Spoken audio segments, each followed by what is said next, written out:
Kayak pengikutnya Imam Ghazali tuh, yang kurang ajar, yang taklidnya tuh. Lawang Imam Ghazali sendiri mengatakan bidha'ati fi ilmil hadis misjaf. Ilmuku tentang ilmu hadis itu lemah, kata Imam Ghazali. Makanya beliau meninggal megang Sahih Bukhari, Imam Ghazali. Cuma muridnya kadang nyetak Ihya Ulumuddin, betul. Disebarin di semua universitas Islam. Setelah ahlinya mengecek, ternyata dari 1013 hadis di kitab Ihya Ulumuddin, 996-nya dhaif. Kebayang gak tuh? Jadi wajar kalau jebolan Ihya Ulumuddin benci sama sunnah, walaupun ketua sebuah partai Islam, kelompok Islam, organisasi Islam gitu. Jadi kita nggak bisa salahkan juga lawang belajarnya salah. Tapi lihat orang kalau belajarnya betul, 2 kali kajian tahu bid'ah. Lihat.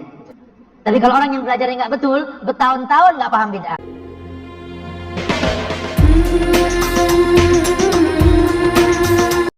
Assalamualaikum warahmatullahi wabarakatuh. Bismillahirrahmanirrahim. Allahumma sholli ala sayyidina Muhammadin wa ala alihi wa sahbihi ajma'in, amma ba'du. Ja'alana min ahlil khairi wa sa'ada fid dini wa dunya wal akhirah. Semoga kita Allah jadikan orang-orang yang selalu memberikan kebaikan, selalu mendapatkan kebahagiaan di dunia maupun di akhirat. Ini kepada siapapun, termasuk kepada kalian yang mungkin ngefans kepada ustadz yang saya cuplikan tadi itu ya. Bagi penggemarnya ya berarti tidak termasuk saya ya. Saya doakan kita semua mendapatkan kebaikan, amin Allahumma amin. Kalau mendengar apa yang orang ini sampaikan, kan dia setidaknya kalau dikaitkan dengan tokoh, kritik dia itu menuju kepada 2 orang. Yang pertama Imam Al-Ghazali ya, Abu Hamid Al-Ghazali Hujjatul Islam ya, Shahibul Ihya. Bahkan bukan hanya Ihya ya, mungkin kita tahunya kitab Ihya saja, padahal Imam Al-Ghazali ini dalam ilmu usul fiqh juga punya kitab Al-Mustasfa ya. Dalam rentetan fikih beliau menjadi jalur tunggal dari Imam Syafi'i, kemudian Al-Muzani, kemudian Imam Al-Haramain Al-Juwaini ya, kemudian Al-Ghazali kitabnya itu, kemudian Ar-Rafi'i, kemudian An-Nawawi, menjadi Minhajut Thalibin. Itu satu pohon gitu ya. Jadi kalau hanya untuk Imam Al-Ghazali, saya kira tidak perlu kita membela. Kenapa? Karena orang yang tahunya batu kolar terus berbicara tentang emas, tentang permata, laki mata fi ibaratih ya, tidak perlu kita perhatikan apa omongannya. Justru saya ingin sampaikan ada satu petikan dari ucapan Imam Ghazali ini yang mungkin relevan ya. Jadi ketika Imam Al-Ghazali ini mengarang kitab Tahafutul Falasafah, beliau mengutip di situ ada satu bahasa yang sedikit banyak saya hafal ya. Dorurus syar'i ya, bahaya atau ancaman kepada syariat. Mimman yansuruhu, yang berasal dari orang yang membela syariat itu. Ya guru lah, yang membela lah ya, yang mengemban, yang mengajarkan atau apa. La bitorikihi, jadi ada takkidnya di situ. Tapi asal-asalan, tidak sesuai standarnya, nggak ngerti tapi ngomong, nah, kira-kira begitu ya. Jadi bahaya yang berasal dari orang-orang yang mengemban syariat, membela syariat, tetapi asal-asalan, la bitorikihi itu maksudnya ya, tidak sesuai standarnya, tidak sesuai SOP, asal bacot gitu. Aktsaru, lebih bahaya, lebih banyak ya, atau lebih wow, lebih menghancurkan syariat itu. Min dororihi, daripada bahaya syariat, mimman, yang berasal dari orang yad anufihi ala torikihi, yang nyata-nyata memang mau menghancurkan agama dengan cara yang terbaik bahkan. Artinya kalau ada 2 kelompok, yang satu memang sudah mendesain sebuah metode tata cara bagaimana meruntuhkan syariat, itu kan berbahaya. Ternyata ada yang lebih berbahaya dari ini, yaitu orang yang merasanya yang suruh menolong syariat, berdakwah misalnya, merasanya itu mau mencerdaskan orang. Tapi ya karena labitorikihi, nggak sesuai dengan manhajnya, maksudnya nggak sesuai dengan SOP lah.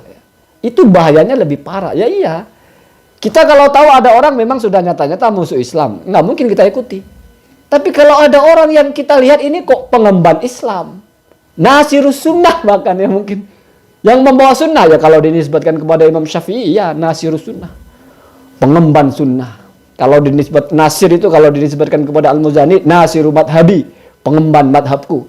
Kalau dinisbatkan kepada orang-orang sekarang, nasirus sunnah ini pengasong sunnah ya, yang tukang ngomong-ngomong kembali ke sunnah, mungkin begitu ya. Merasanya sebagai nasir, sebagai pembela, tapi la bitorikihi, ya asal ngomong. dengar berita ihya banyak kitab dhaif ngomong seenak-enak. Salah cetal, apa muridnya sudah kadung nyebar banyak, kurang ajar apalah. Ya, saya masih husnudzon, kita lebih banyak yang waras. Sampah-sampah kita lebih banyak yang menyadari, oh ini sampah ya. Sampah. Saya yakin, artinya begini. Saya tidak memandang orang itu segoblok harus kita cekoki kepada mereka atau harus kita jelaskan kepada mereka ini tai kucing, nak, jangan dimakan. Saya yakin semua orang pasti paham itu tai kucing. Baunya aja sudah kelihatan misalnya kan. Jadi saya bukan tipikal orang yang kalau ada orang yang ngotot ini bukan tai kucing, ini coklat. Ya sudah. Kalau tipikal saya ya sudah. Allahu yahdika. Semoga Allah buka matamu. Tidak akan lalu saya kesini. Saya potekkan atau saya jilatkan ke dia. Ini jilat tai kucing apa coklat? Enggak usah begitu ya. Itu terlalu merendahkan orang seolah-olah orang itu tidak bisa mikir. Enggak. Saya tahu orang yang insoha akluhu ya. Tammadaf'uhu. Kalau dia sudah akalnya sehat mesti sempurna menolak itu.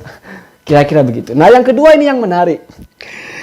Bicara ketua ormas terbesar yang juga pengagum kitab Ihya lah bahasanya itu.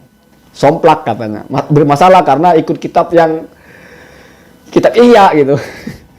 Saya jadi ingat, ya ini mungkin kecocokan fenomena saja, bahwa ketua yang dimaksud ini pernah menggemparkan dengan mengatakan bahwa semakin panjang jenggot seseorang, semakin goblok ya. Kenapa? Karena otak yang seharusnya digunakan untuk mikir, ketarik ke jenggotnya. Dibully habis-habisan. Orang-orang tidak tahu betapa luasnya bacaan beliau. Sehingga pada kemudian hari, pada masa-masa berikutnya, orang pada tahu ternyata itu ucapan ulama yang populer sekali. Alamatul ahmaki tulul lihyah. Ciri kegoblokan itu panjangnya jenggot, itu ucapan ulama. Ibnul Jauzi dalam kitabnya Akhbarul Hamqa wal Mughafilin banyak mengutip ucapan-ucapan yang seperti itu. Ini salah satunya. Dzakara Ibnul Jauzi fi kitabihi Akhbarul Hamqa anna mimma yustadallu bihi ala khumkir rajuli tulalihyatihi. Isimnya anna itu tulalihyatihi. Dzakarahu ghairuhu min ahlil ilmi. Bahkan ada selain Al-Jauzi ini yang menyebut hal yang sama dari para ulama.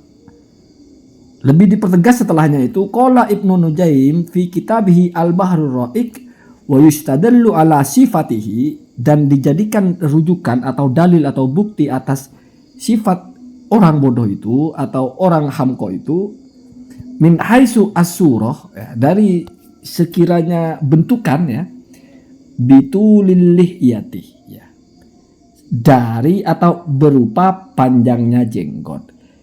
Ini alasannya li'anna makhrajahu minad dimaghi, karena tempat asalnya jenggot itu adalah dari otak. Nah, ini yang relevan dengan yang diucapkan oleh Ketua Umum PBNU yang dulu itu ya. Kemudian faman afrata tulu lihyatihi, maka barang siapa yang melampaui batas panjang jenggotnya, ifrat itu melampaui batas lah ya, lebih dari yang semestinya. Jenggot itu kan hanya qabdah ya, segenggaman. Tapi ini panjang aut-autan gitu ya. Jadi melampaui batas panjang jenggotnya, qalla dimauhu, maka otaknya menjadi sedikit, ketarik jenggotnya begitu ya. Wa man qalla dimauhu qalla akluhu. Ya, kalau otaknya sedikit, akalnya sedikit.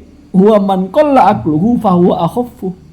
Maka barang siapa yang akalnya sedikit, maka dia menjadi akhaffu, itu lebih bodoh gitu ya. Lebih lemah lah. Lebih ringan cara berpikirnya, artinya lebih bodoh, gampangnya begitu ya. Jadi maksudnya di sini adalah jenggotnya lebih dari segenggam. Itu ada penjelasan ulama ya. Allahumma adina tasabil.